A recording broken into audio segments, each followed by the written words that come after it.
nós vemos com clareza que para você compreender o final, é necessário que você entenda o começo. Porque a história bíblica, a história divina, ela é apenas uma troca de atores.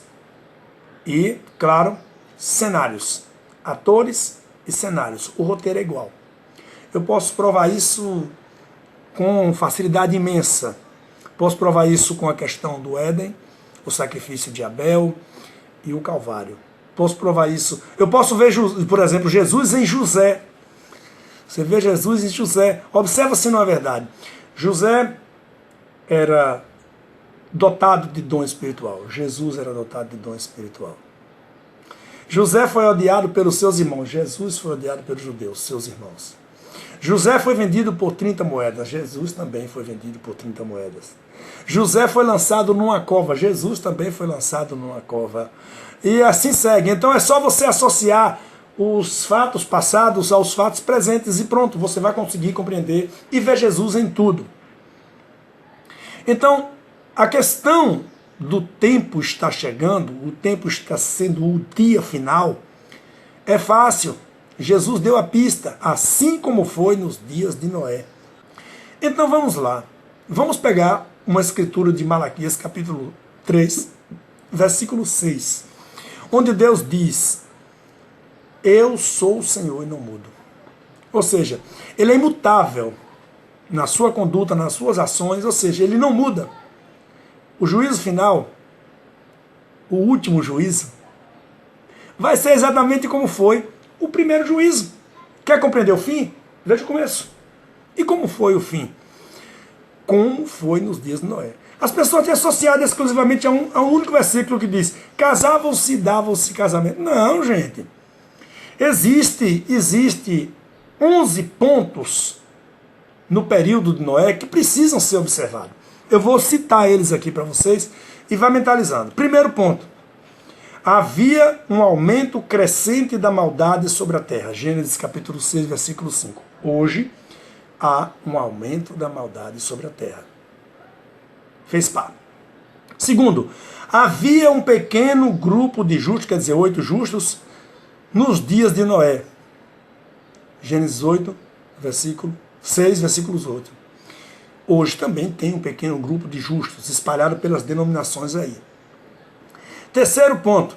Houve uma decisão tomada por Deus sobre o assunto. Capítulo 6, versículo 7, quando Deus diz que destruiria a iniquidade da terra. Esse também faz pareia com os dias de hoje. Quarto ponto, houve uma mensagem sendo proclamada. Por quem? Por Noé. Deus vai destruir a terra com dilúvio. Gente, se converta, gente, mude seus caminhos. Era isso que ele fazia. Hoje está tendo essa mensagem que eu estou transmitindo para você. Para que aqueles que estão ainda cegos espiritualmente, ouçam. Deus está dando uma mensagem para sair para fora. Né? Diferente da entrar para a arca, sair para fora. Lá em Apocalipse 18, versículo 4. No quinto ponto, eu posso frisar a construção da arca. Deus está construindo nesse exato momento um canto seguro para os últimos eleitos. Mais um ponto que está pareado com os dias de Noé. No sexto ponto, houve um chamado. Né? Havia um homem chamado. E esse homem chamava-se Noé. Não tinha 3, não tinha 2, não tinha 4. Tinha um chamado. Nos dias de hoje teremos também uma pessoa com a eminência de levar a mensagem final. Sétimo ponto, uma considerável diferença entre o número de salvos e o número de perdidos. Vamos. A história, né, descreve remotamente que havia cerca de 800 mil habitantes sobre a terra nos dias de Noé. E, no entanto, apenas 8, ou seja, 0,0,0,0,01% da população se salvou do dilúvio. Não será diferente nos dias atuais.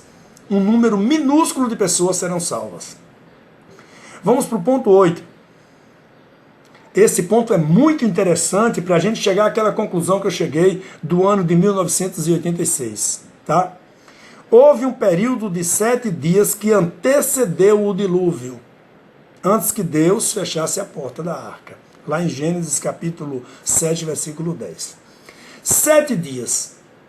Ezequiel diz que para o meu povo, observe, não é ele, não é o tempo dele, é para o tempo do povo dele.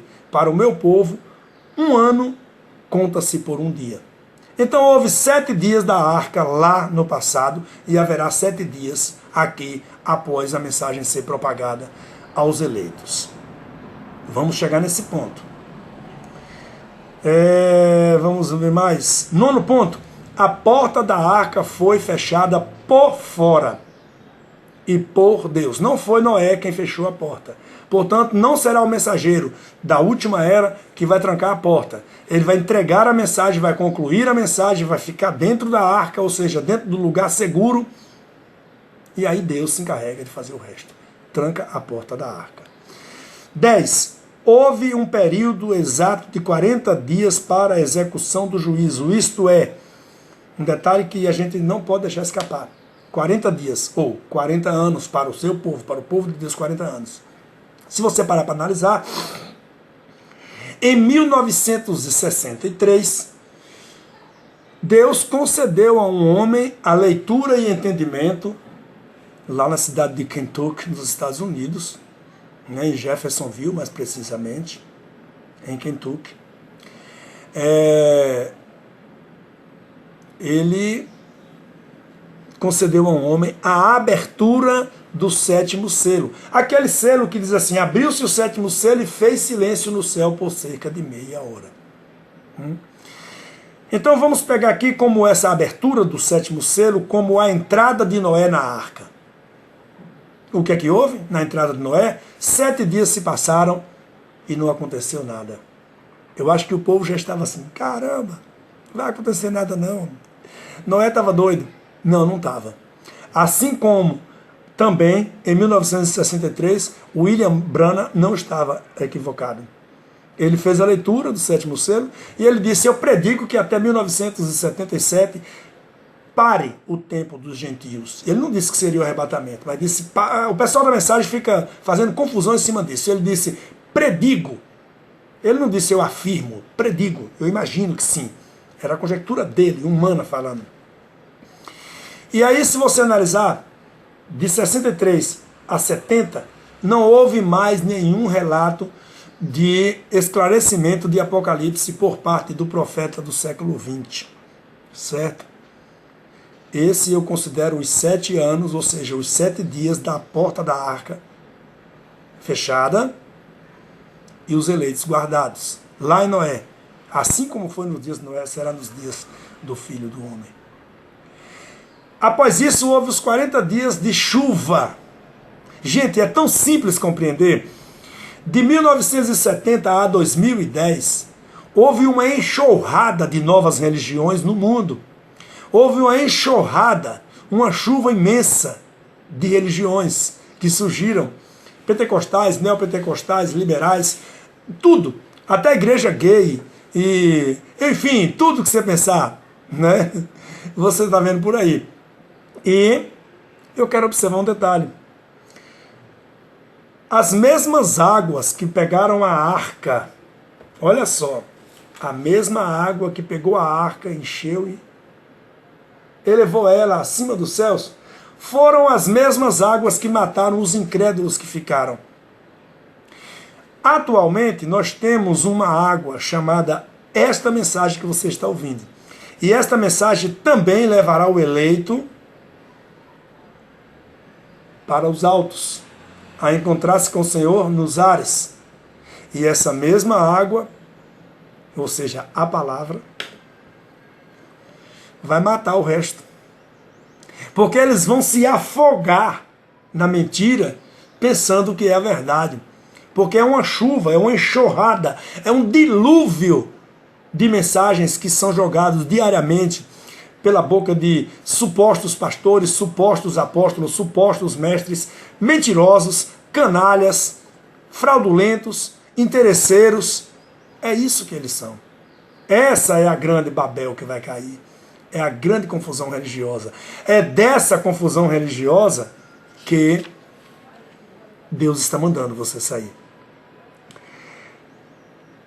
O 11º ponto que não podemos deixar de frisar é que a arca flutuou sobre os ares. Aí entra escatologia bíblica. Quando em Tessalonicenses diz que quando soar a trombeta, os que morreram em Cristo ressuscitarão primeiro, depois nós, os que ficarmos vivos, seremos arrebatados, quer dizer, tomados de susto, e nos encontraremos com o Senhor nos ares. Olha a arca de novo. Olha lá a cena da arca aqui de novo, nos dias atuais. Nos encontrarmos nos ares com o Senhor. Certo? É assim que será. Então nós conseguimos compreender este ponto. São pontos muito interessantes, que eu não vou transcrever porque são longos, está no meu livro, A Que Horas Nós Estamos, que você vai baixar e vai ler. É seu, é um presente que eu vou estar lhe dando.